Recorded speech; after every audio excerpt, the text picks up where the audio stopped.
बच्चों, तो आज हम लोग बात करेंगे fundamental unit of life the cell के लेक्चर थर्ड पे, जो कि हमारा बेसिकली बेस्ड है सेल ऑर्गेनेल्स और उसके फंक्शंस पे। तो हम लोग कोशिश करेंगे कि आज इस लेक्चर को ख़त्म कर दें और ये हमारा फाइनल लेक्चर होगा, लेक्चर थर्ड। सो चलिए शुरू करते हैं।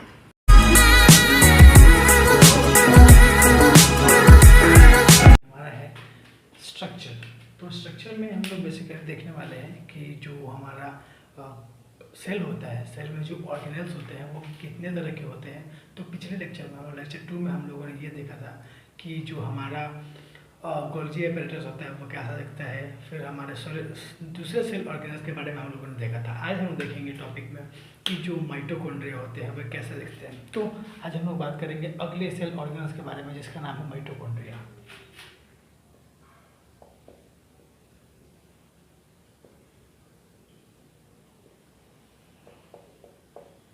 देखिए, ये जो हमारा सेल ऑर्गेनल है, इसका काम क्या होता है, ये हमारे सेल को एनर्जी प्रोवाइड करता है। मतलब हमारा सेल कोई भी फंक्शन करे उसके लिए ये एनर्जी उसको प्रोवाइड करता है। तो इसीलिए इसको बोलते हैं हम लोग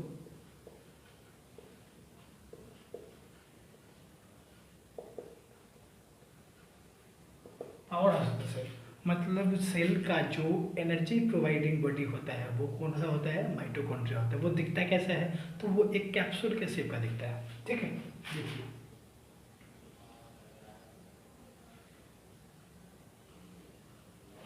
जो सेल होता है हमारा, जो माइटोकॉन्ड्रिया होता है वो कैसा दिखता है, एक कैप्सूल के शेप का दिखता है। और इसे हम लोग क्या बोलते हैं, power house of the cell.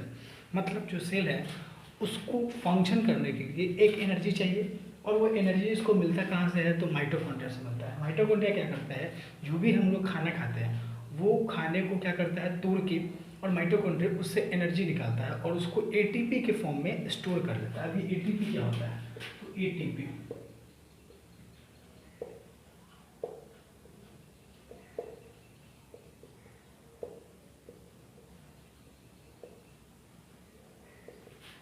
ATP मतलब क्या होता है, तो एटीपी मतलब होता है एडिनोसिन ट्राइफॉस्फेट। मतलब क्या है कि जब भी हमारा ये एटीपी है क्या, ये energy currency of the cell है। मतलब कि सेल का एनर्जी करेंसी होता है। क्या होता है,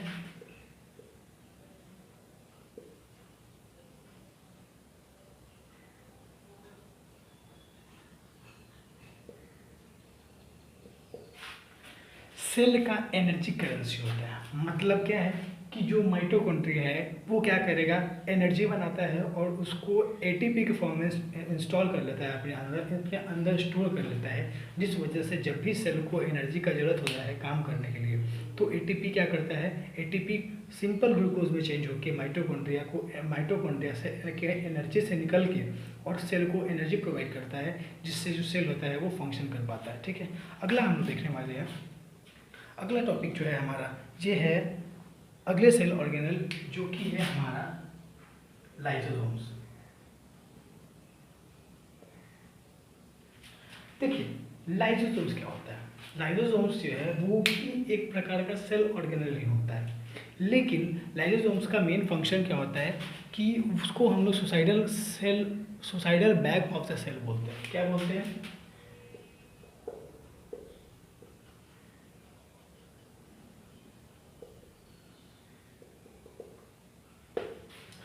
इसका मतलब क्या है कि जो भी हमारा सेल है उसको वो क्या करता है, देखिए लाइसोसोम का सबसे इम्पॉर्टेंट फंक्शन क्या है कि सबसे पहले तो इसको हम लोग एक निक नेम से बुलाते हैं, इसको बोलते हैं suicidal bag of the cell.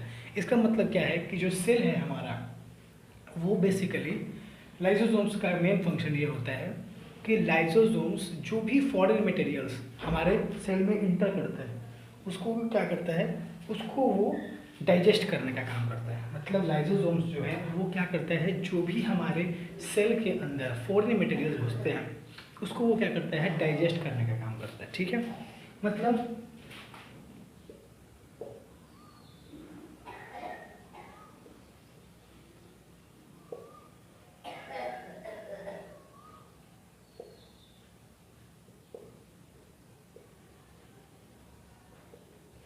ठीक है, मतलब क्या है कि जो भी हमारे सेल के अंदर में जो हमारा सेल है इसके अंदर में अगर कोई फॉरेन मटेरियल अंदर आता है किसी भी मेथड से, अगर फॉरेन मटेरियल जैसे कि बैक्टीरिया हुआ, वायरस हुआ, तो ये सब जो फॉरेन मटेरियल है वो सेल के अंदर अगर आने का कोशिश करता है या किसी वजह से अगर इंटर कर जाता है जो सेल को क्या करता है, हार्म कर सकता है, तो उसको डाइजेस्ट करने का काम करता है, उसको तोड़ने का काम कौन करता है, लाइसोसोम्स। लेकिन इसके साथ एक बड़ा डिमेरिट क्या है लाइसोसोम्स का, कि अगर सेल के पास फॉरेन मटेरियल ना हो, अगर सेल के अंदर में फॉरेन मटेरियल ना हो तो उस केस में लाइसोसोम जो होता है वो अपने आप को खुद ही निगल जाता है, जिस वजह से इसको suicidal bag of the cell बोला जाता है। मतलब इसको हिंदी में बोले तो आत्महत्या की थैली बोला जाता है। थोड़ा सा चेंज कर लेते हैं।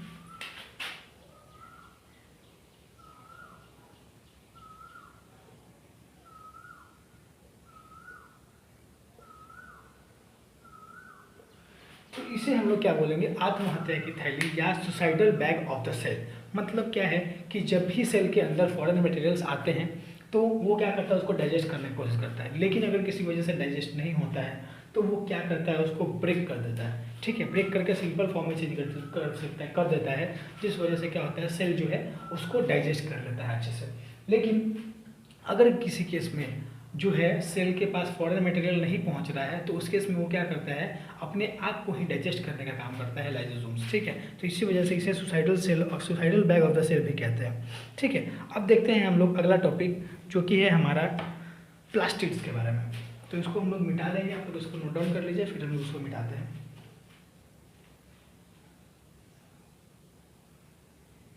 एक और चीज़ इसमें कि जो माइटोकॉन्ड्रिया होता है, माइटोकॉन्ड्रिया एक ऐसा सेल ऑर्गेनल है जिसके पास अपना डीएनए होता है। तो यहाँ लिख देते हैं, it have its own DNA. बताते हैं डीएनए के बारे में क्या होता है, पहले इसको नोट डाउन कर लीजिए, फिर हम डीएनए के बारे में बात करते हैं। ठीक है, इसको मिटाते हैं। ठीक,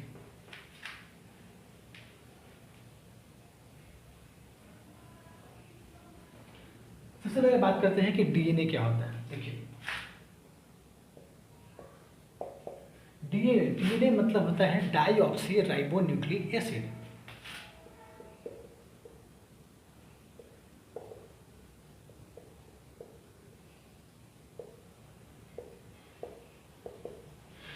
देखिए, डीएनए मतलब है कि ये बना होता है जीन से। मतलब क्या है कि जो भी पेरेंट ऑर्गन होते हैं, पेरेंट ऑर्गन से उसके बच्चे में जो भी कैरेक्टर जाता है वो किसकी वजह से जाता है, डीएनए की वजह से।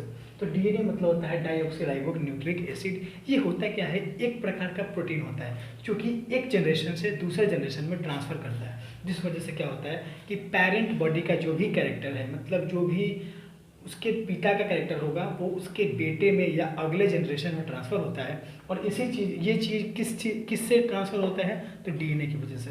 तो अब हम लोग देखेंगे अगले सेल ऑर्गेनल जिसको हम लोग बोलते हैं प्लास्टिड्स।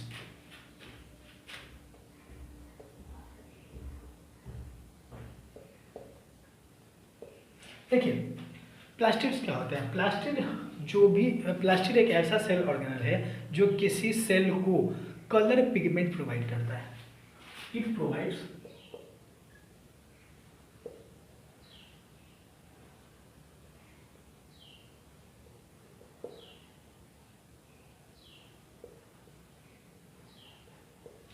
मतलब जो भी सेल होंगे उसको कलर कौन प्रोवाइड करेगा, तो उसको कलर प्रोवाइड करता है प्लास्टिड्स। अब ये होते हैं तीन प्रकार के, कौन कौन से, तो एक होते हैं क्लोरोप्लास्ट,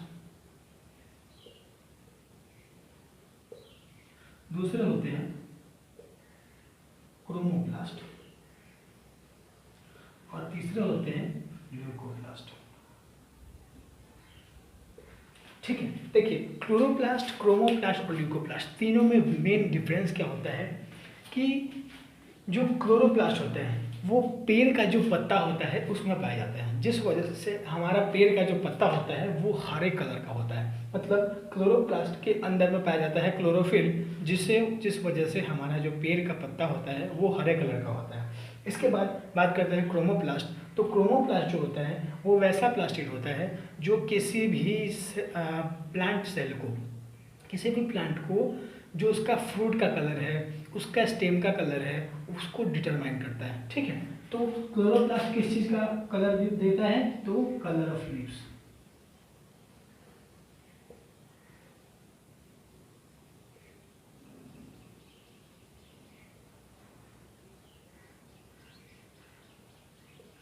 ठीक है, और क्रोमोप्लास्ट क्या करता है? कलर ऑफ फ्रूट्स, स्टेम्स, जो भी उसके मतलब कि पत्ते के कलर के अलावा लाल, पीला, हरा, नीला जो भी कलर होता है वो किस वजह से आता है?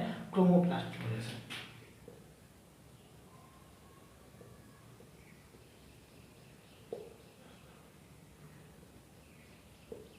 अच्छा, अब ये हमारा ल्यूकोप्लास्ट के बारे में बात करते हैं। ल्यूकोप्लास्ट क्या होता है? ये एक ऐसा प्लास्टिड होता है जो कि क्लोरोप्लास्ट और क्रोमोप्लास्ट को अपने अंदर स्टोर करके रखता है। इसके अलावा स्टार्च, प्रोटीन्स, विटामिन्स, इसको स्टोर कौन करता है? इसको स्टोर करता है ल्यूकोप्लास्ट। तो जो हमारा ल्यूकोप्लास्ट होता है वो क्या करता है? क्लोरोप्लास्ट और क्रोमोप्लास्ट को अपने अंदर स्टोर करके रखता है। जो ल्यूकोप्लास्ट है उसका मेन फंक्शन क्या है कि वो क्रोमोप्लास्ट और क्लोरोप्लास्ट को अपने अंदर स्टोर करके रखता है, और इसके अलावा फैट्स, प्रोटीन्स, विटामिन्स, इसको स्टोर करके रखता है अपने अंदर में। इसके अलावा जो भी हमारा इसका फंक्शन ये हो गया कि क्लोरोप्लास्ट जो है वो जनरली फोटोसिंथेसिस में मदद करता है। उसके बाद जो क्रोमोप्लास्ट है वो हमारा क्या करता है? प्लांट का कलर को डिसाइड करता है। ठीक है, उसके बाद जो ल्यूकोप्लास्ट है वो हमारा क्या करता है? प्रोटीन्स, फैट्स को स्टोर करने में मदद करता है। तो ये क्या है? जो ये स्टोर्स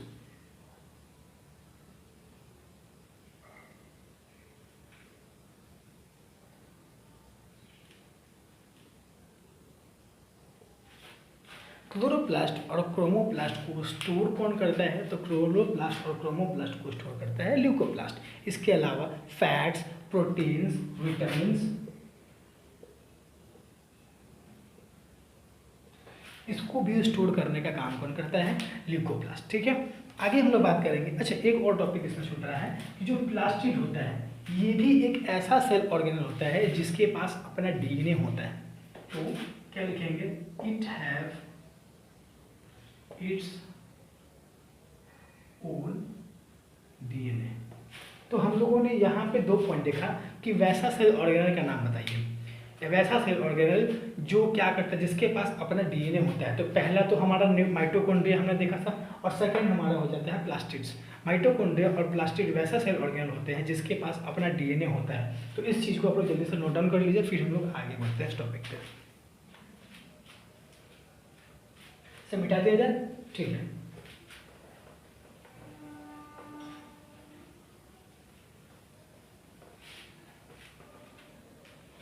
आगे हम लोग देखते हैं एक लास्ट सेल ऑर्गेनल जिसे हम लोग कहते हैं वैक्यूल्स।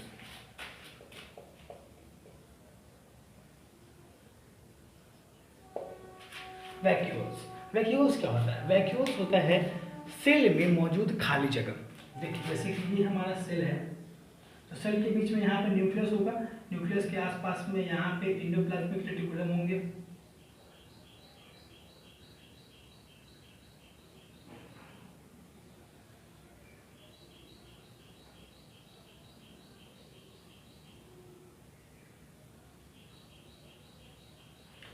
इसके अलावा यहाँ पे बड़े बड़े वैक्यूल्स पाए जाते हैं। तो जो वैक्यूल्स होता है वो सेल के अंदर मौजूद खाली जगह को कहा जाता है। अब देखिए वैक्यूल्स का मेन फंक्शन क्या होता है। वैक्यूल्स जो होते हैं, जो भी हमारा अनडाइजेस्टेड फूड होता है, मतलब कि सेल के अंदर मौजूद जो भी अनडाइजेस्टेड फूड होगा उसको स्टोर कौन करता है? तो उसको स्टोर करता है वैक्यूल्स। तो इट स्टोर्स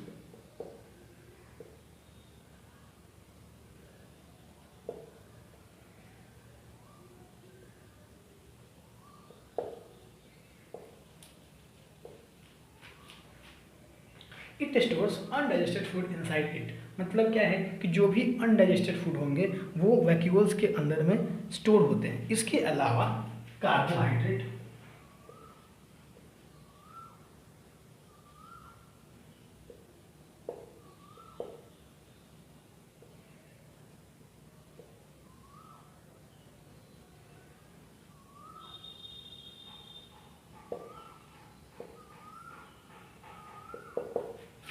इसके अलावा कार्बोहाइड्रेट्स, प्रोटीन्स, फैट्स, विटामिन्स, ये सब क्या होते हैं, लिपिड्स, ये सब वैक्यूल्स के अंदर में स्टोर होते हैं। ठीक है, तो ये था हमारा कुछ वैक्यूल्स के बारे में जानकारी। मतलब जो वैक्यूल्स होते हैं वो क्या करते हैं, वैक्यूल्स अपने अंदर अनडाइजेस्टेड फूड को स्टोर करते हैं। इसके अलावा carbohydrates, lipids, fats, vitamins, proteins, इसको भी स्टोर करके रखते हैं। मतलब जो भी अनडाइजेस्टेड फूड होगा उसको स्टोर कौन करेगा, वैक्यूल्स। फिर क्या होता है कि जब ऑस्मोसिस प्रोसेस होता है तो उस केस में क्या होता है कि जो भी अनडाइजेस्टेड फूड है वो बाहर निकल जाता है, और बाहर निकलने के बाद वो हमारे ब्लड में मिलके क्या करता है, एक्सक्रीटा बनाता है, जिस वजह से हमें क्या बोलते हैं, टॉयलेट आता है। तो वो टॉयलेट क्यों आता है, क्योंकि जो सेल होता है वो अपना जो भी वेस्ट मटेरियल है उसको खून में बहा देता है, जिस वजह से हमारा जो खून होता है वो गंदा हो जाता है, और उसको प्यूरिफाई कौन करता है, उसको प्यूरिफाई करता है किडनी। तो जो हमारा मेन फंक्शन है वैक्यूल्स का वो ये है। इसको जल्दी से आप लोग नोट डाउन कर लीजिए, फिर हम लोग इसके मेन पार्ट पे चलेंगे, और ये हमारा इस लेक्चर का लास्ट टॉपिक होगा, जो कि इस चैप्टर का भी लास्ट टॉपिक होगा। तो उसको जल्दी से नोट डाउन कर लीजिए।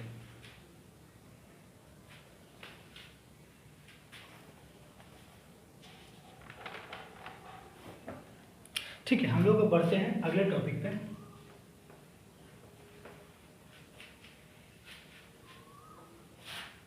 पहले कुछ क्वेश्चन देख लेते हैं जो कि इंपॉर्टेंट क्वेश्चन आते हैं एग्जाम में, जो कि इंडेक्स क्वेश्चन भी है बुक के, कि name to cell organelle.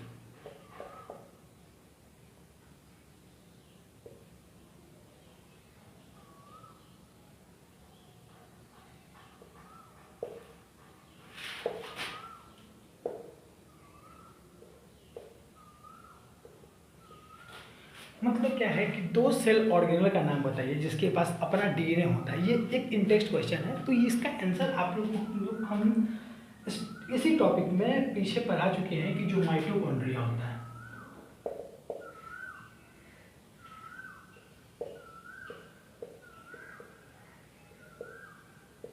Mitochondria और जो प्लास्टिड होते हैं, इसके पास ये ऐसे सेल ऑर्गेनल होते हैं जिसके पास अपना डीएनए होता है, डाइऑक्सीराइबोन्यूक्लिक एसिड, जिससे वो क्या करते हैं कि एक सेल एक बॉडी से दूसरे बॉडी में ट्रांसफर करते हैं। तो माइटोकॉन्ड्रिया और प्लास्टिड वैसे सेल ऑर्गेनल होते हैं जिसके पास अपना डीएनए होता है। ठीक है, इसके बाद अगला क्वेश्चन हम लोग चलेंगे।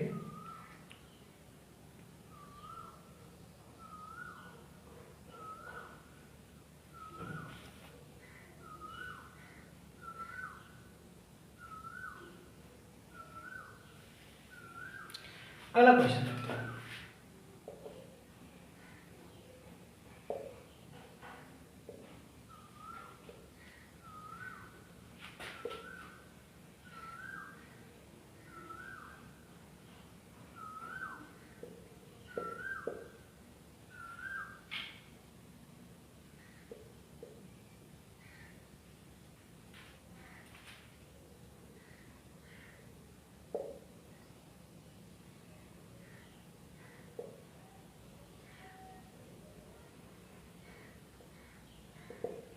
देखिए क्वेश्चन क्या है कि मान के चलिए एक सेल है, तो उस सेल में अगर कोई भी फिजिकल या केमिकल इन्फ्लुएंस होता है, मतलब केमिकल चेंजेज होते हैं उसके अंदर में, तो उससे सेल पे क्या असर पड़ता है, सेल क्या करता है अपने आप को इस चीज़ से बचाने के लिए। तो इसका आंसर हम लिखेंगे कि देखिए सेल जो होता है इसके पास एक सेल ऑर्गेनल होता है जिसे हम लोग क्या बोलते हैं, लाइसोसोम्स। तो लाइसोसोम्स का मेन फंक्शन होता है कि इसको बोलते हैं suicidal bag of the cell.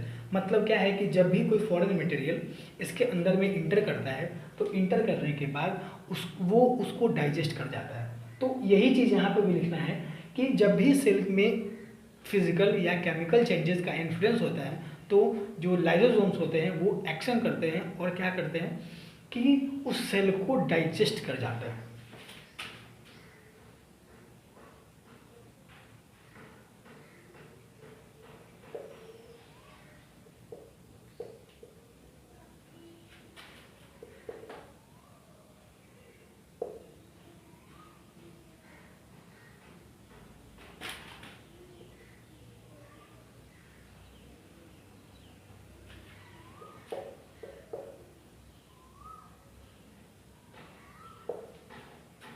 मतलब क्या है कि जब भी कोई फिजिकल या केमिकल चेंज इन्फ्लुएंस होता है सेल के अंदर में, मतलब कि फिजिकल या केमिकल चेंजेस आते हैं इसको मतलब सेल के अंदर, तो जो लाइसोसोम होता है एक प्रकार का सेल ऑर्गेनल, वो क्या करता है कि उस सेल को पूरी तरह से डाइजेस्ट कर जाता है और सेल को ख़त्म कर देता है। ठीक है, आगे हम लोग देखेंगे इस टॉपिक में।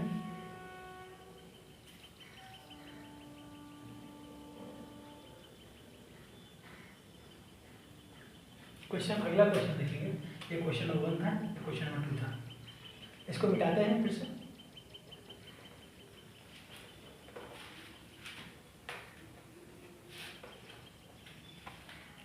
अगला क्वेश्चन है कि जो प्रोटीन होता है वो कहाँ पे बनता है, तो वेयर इज प्रोटीन सिंथेसाइज्ड।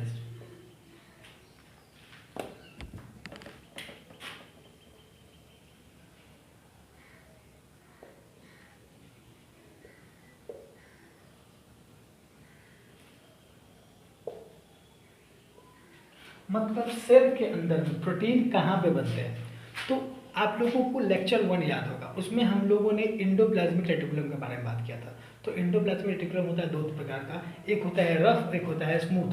तो जो इंडोप्लाज्मिक रेटिकुलम है उसके ऊपर में पाया जाता है, रफ इंडोप्लाज्मिक रेटिकुलम जो होता है उसके ऊपर में पाए जाते हैं राइबोसोम्स। तो राइबोसोम्स के अंदर में ही प्रोटीन का सिंथेसिस होता है। तो कहाँ पे पाया जाता है, कहाँ पे बनता है प्रोटीन, इनसाइड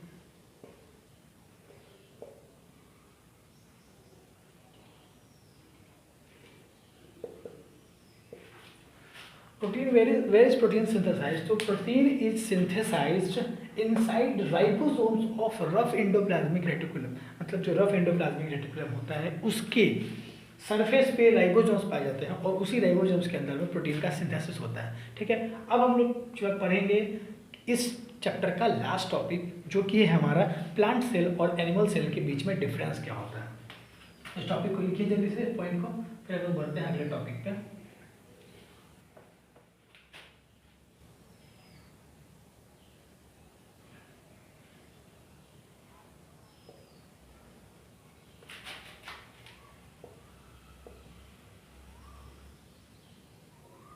देखिए, प्लांट सेल और एनिमल सेल के बीच में मेन डिफरेंस क्या होता है। सबसे पहला पॉइंट जो आप लोगों को देख के ही समझ में आता होगा, ये प्लांट में पाया जाता है, ये एनिमल में पाया जाता है। तो जो प्लांट सेल है वो प्लांट में पाया जाता है और जो एनिमल सेल है वो एनिमल में पाया जाता है। तो ये तो बेसिक डिफरेंस था जो हमको भी पता है, आपको भी पता है, भले आप चैप्टर ना पढ़ें उससे बहस नहीं है, लेकिन आप लोगों को ये भी पता होगा कि प्लांट सेल प्लांट में पाए जाते हैं और एनिमल सेल एनिमल में पाए जाते हैं। इसके अलावा क्या डिफरेंसेस होते हैं तो उसको हम लोग इस पॉइंट में देखेंगे। तो देखिए, प्लांट सेल होते हैं उसके अंदर में प्लास्टिड्स पाया जाता है, लेकिन इसमें एब्सेंट होते हैं। मतलब जो प्लांट सेल होते हैं उसके अंदर में प्लास्टिड्स पाए जाते हैं, लेकिन जो एनिमल सेल होता है उसके अंदर में प्लास्टिड्स का काम क्या है, एनिमल को कलर देने के लिए? जी नहीं, बिल्कुल भी नहीं।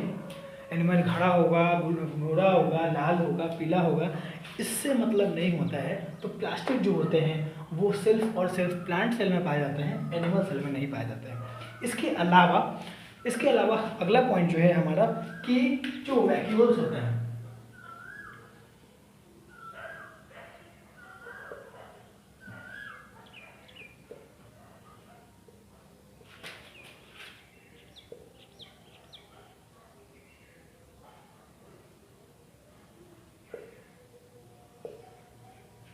देखिए सेकंड पॉइंट है कि जो प्लांट सेल होते हैं उसके अंदर में वैक्यूल्स का जो साइज होता है वो बहुत ही बड़ा होता है, लेकिन जो एनिमल सेल होते हैं उसके अंदर में वैक्यूल्स का साइज बिल्कुल छोटा होता है, बहुत ही छोटा, ना के बराबर में होता है। तो जो वैक्यूल्स का साइज है वो भी डिपेंड, इसका देखिए इससे मतलब क्या है कि जो प्लांट सेल है उसके अंदर में एक्सक्रेशन करने के लिए कोई स्पेशल ऑर्गन नहीं होता है, जिस वजह से उसका वैक्यूल का जो साइज होता है वो बहुत बड़ा होता है। इस वजह से क्या होता है कि जो भी प्लांट का जो एक्सक्रेट प्रोडक्ट है, मतलब जो फालतू प्रोडक्ट है, अनडाइजेस्टेड प्रोडक्ट है, अनडाइजेस्टेड फूड जो है वो क्या होता है वैक्यूल में स्टोर होता जाता है और वही गम, रेजिन, लेटेक्स के फॉर्म में बाहर आता है प्लांट से, जो कि गूंद होता है और लस्से के फॉर्म में बाहर आता है। तो ये सब जो है हमारा, ये किस वजह से होता है, क्योंकि उसका साइज, वैक्यूल्स का जो साइज होता है वो बहुत बड़ा होता है, जिस वजह से प्लांट सेल जो होते हैं उसके अंदर वैक्यूल्स के साइज बहुत बड़े होते हैं और एनिमल के साइज जो होते हैं वैक्यूल्स के वो बहुत छोटे होते हैं।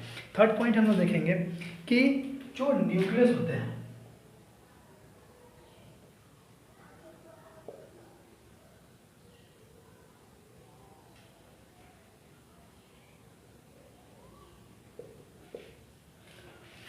देखिए यहाँ पे क्या होता है कि जो न्यूक्लियस का पोजीशन होता है, प्लांट सेल में न्यूक्लियस का पोजीशन बिल्कुल उसके सेंटर में होता है, ठीक है। लेकिन जो एनिमल सेल होता है उसमें न्यूक्लियस का साइज किसी भी एक कोने में हो सकता है, या सेंटर में तो चांस कम है, लेकिन किसी एक कोने में स्थित हो सकता है, ठीक है। तो जो एनिमल सेल है उसमें न्यूक्लियस का जो साइज है वो सेंट्रली लोकेटेड नहीं होता है, लेकिन जो प्लांट सेल है उसमें न्यूक्लियस जो होते हैं वो सेंट्रली लोकेटेड होते हैं।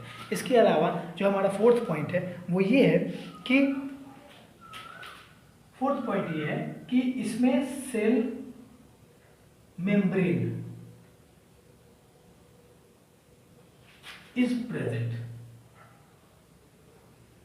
लेकिन इसमें क्या होता है, एब्सेंट।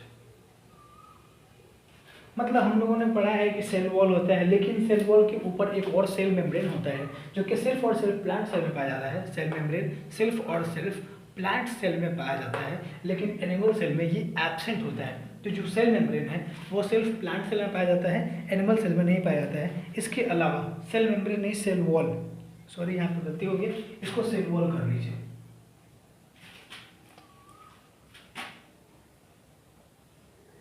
तो जो सेल वॉल है वो प्रेजेंट कहाँ पे होता है, सिर्फ और सिर्फ प्लांट सेल में, लेकिन जो एनिमल सेल है उसमें सेल वॉल जो होता है वो एब्सेंट होता है। इसके अलावा जो हमारा फिफ्थ पॉइंट है वो ये है कि सेंट्रियोल्स जो होते हैं,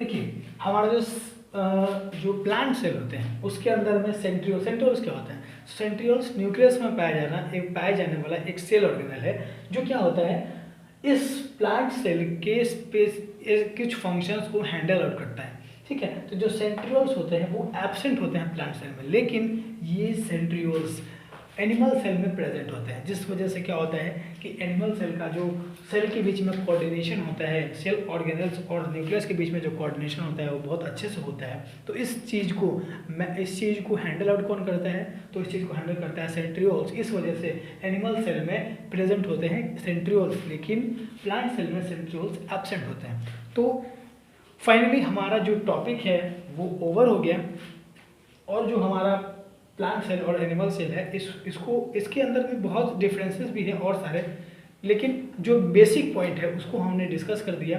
तो प्लीज़ इस वीडियो को लाइक करें, सब्सक्राइब करें चैनल को, और please press the bell icon for more updates. Thank you so much.